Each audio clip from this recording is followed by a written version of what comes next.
ایک کی بات دوسرے کو منتقل کرنا۔ رسول اللہ صلی اللہ علیہ وسلم نے فرمایا کہ جو شخص دنیا میں یہ کام کرتا رہے کہ دو فریقوں کے اندر اختلاف ہو، دو افراد میں اختلاف ہو، بجائے یہ کہ ان کے اختلاف کو دور کرے، ایک کی بات دوسرے تک پہنچا رہا ہے تاکہ انتشار اور پھیلے،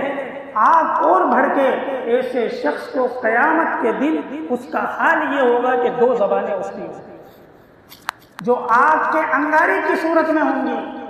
وہ دنیا میں دو لوگوں کے درمیان، فریقوں کے درمیان آگ لگاتا تھا، تو آخرت میں اس کا وبال یہ ہوگا کہ وہ دو زبانیں رکھتا ہوگا آگ کے اندر۔ سورہ قلم میں اللہ تبارک و تعالیٰ نے اس برائی کی طرف اشارہ کیا، ہما ذم الشائم الامین۔ رسول اللہ صلی اللہ علیہ وسلم نے فرمایا لا يدخل الجنت نمام، جس میں چغل خوری کی عادت ہو۔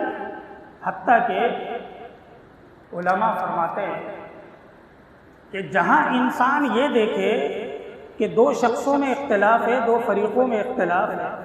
اور صحیح بات بھی دوسرے کی دوسرے تک پہنچانے میں انتشار کا خطرہ ہے، تو صحیح بات بھی نہ پہنچائے۔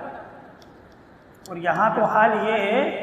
کہ اگر بات 2% ملے تو 6% کر کے انسان آگے منتقل کرتا ہے۔ ظاہر ہے ہر ایسا انسان کا طرز عمل یا اس کا قول جو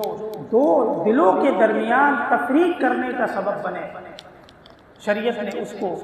ناپسند قرار دیا اور اس کو زبان کی بیماری اور گناہ قرار دیا، اور کہا کہ اگر تم اس زبان کی نعمت کا صحیح استعمال کرنا چاہتے ہو اور یہ چاہتے ہو کہ قرآن کی اصطلاح میں تمہاری بات صاف ستھری اور سیدھی رہے، تو اس چغل خوری سے اجتناب۔